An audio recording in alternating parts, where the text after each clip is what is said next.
how very little can be done under the spirit of fear. She walked into places where others saw only death, filth, and despair, and brought not just bandages but dignity.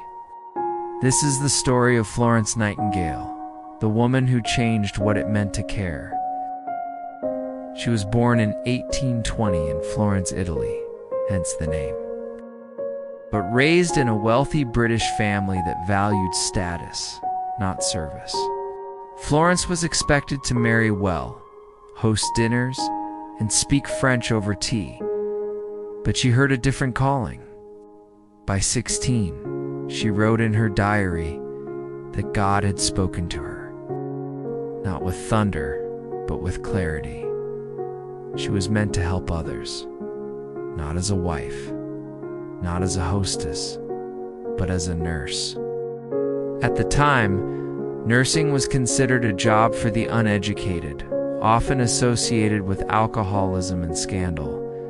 Her parents were horrified. A lady of means didn't roll bandages. Florence persisted anyway.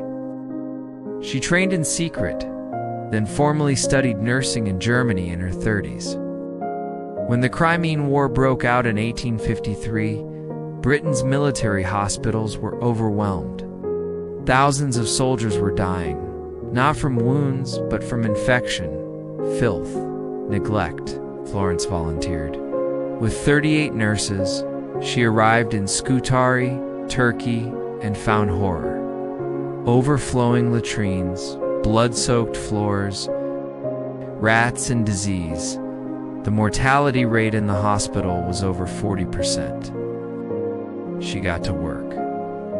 She scrubbed the walls, brought in fresh water, created laundry systems, demanded supplies. She reorganized hospital kitchens and created patient records. She walked the halls at night with a lamp in hand, checking on the wounded. The soldiers began to whisper about the lady with the lamp. Not a nurse, a light in the dark. Within 6 months, the death rate had dropped from 42% to 2%.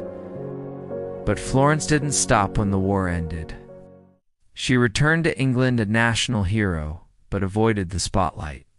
Instead, she went to work with statistics, data, and reform. She collected hospital records, analyzed survival rates, and used pioneering data visualizations, what we now call infographics, to convince Parliament to reform military and civilian healthcare. Using vivid pie charts and a now famous coxcomb diagram, she showed Parliament that most soldiers had died from preventable diseases, not combat. Her charts changed policy and saved lives. In a world dominated by men and bureaucracy, Nightingale used statistics like scalpel and sword. She founded the Nightingale School of Nursing in 1860. It's the first of its kind, and trained a generation of women who would spread her standards across the world. She was the first woman awarded the Order of Merit by the British government. Her vision stretched far beyond hospital walls. She advised governments in India on rural sanitation. She consulted during the American Civil War. She helped shape global disaster relief efforts, laying the philosophical groundwork for the Red Cross.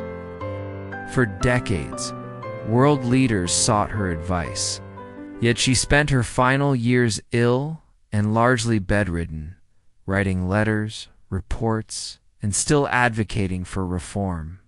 Behind her triumphs was a private struggle. Nightingale battled depression, illness, and exhaustion. Some believe she suffered from PTSD after witnessing so much death. She refused marriage, not out of fear, but because she felt a divine calling too strong to ignore. "I am nothing," she once wrote. "I have done nothing." And yet the world moved because of her. Florence Nightingale died in 1910 at the age of 90. But the systems she built, the standards she created, and the compassion she practiced live on. She showed that data could save lives, that cleanliness was not just hygiene, it was dignity, and that care is not weakness, but courage. Today, nurses carry more than charts and medication. They carry Nightingale's legacy. If this story moved you, please subscribe. More lives like hers, quietly radical, powerfully human, are coming soon.